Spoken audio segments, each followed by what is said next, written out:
Hello. അപ്പോൾ ഇന്നൊരു വാട്ടയത്തിനിടെയാണ് just അത് പുറത്ത് പോയിട്ടുണ്ടായിരുന്നു കുറച്ച് സാധനങ്ങൾ വാങ്ങാനായിട്ട്. അപ്പോൾ ആ കടയിൽ ഈ ഒരു കണ്ണുമിഠായി ഇരിക്കുന്നത് കണ്ടിട്ട് അത് വാങ്ങിച്ച് കഴിച്ചു. തിരിച്ച് വീട്ടിൽ വന്നപ്പോൾ അമ്മ ബീഫ് ഫ്രൈയും ബീഫ് കറിയും ഒക്കെ ഉണ്ടാക്കി വെച്ചിട്ടുണ്ടായിരുന്നു. അത് വെറുതെ ഇരിക്കണമെന്നും പറഞ്ഞ് ജസ്റ്റ് അതിൻ്റെയൊക്കെ ഒന്ന് ടേസ്റ്റ് നോക്കി.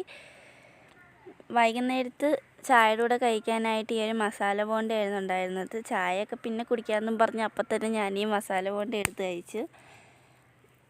പിന്നെ കടയിൽ പോയപ്പോഴത്തേക്ക് കുറച്ച് സാധനങ്ങൾ വാങ്ങിച്ചിട്ടുണ്ടായിരുന്നു കപ്പ ബിരിയാണി ഉണ്ടാക്കാൻ വേണ്ടി.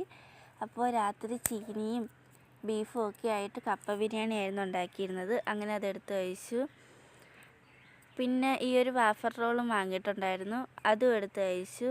കുറച്ച് കഴിഞ്ഞപ്പോൾ വീണ്ടും കുറച്ച് മധുരം കഴിക്കാൻ തോന്നിയപ്പോൾ ഈ ഒരു ജിലേബി ഇരിപ്പുണ്ടായിരുന്നു, അതും എടുത്ത് കഴിച്ചു. പിന്നെ ഇത്തിരി കഴിഞ്ഞപ്പോഴത്തേക്ക് ഈ ഒരു ലഡു കണ്ടപ്പോൾ അതും കഴിക്കാൻ തോന്നി.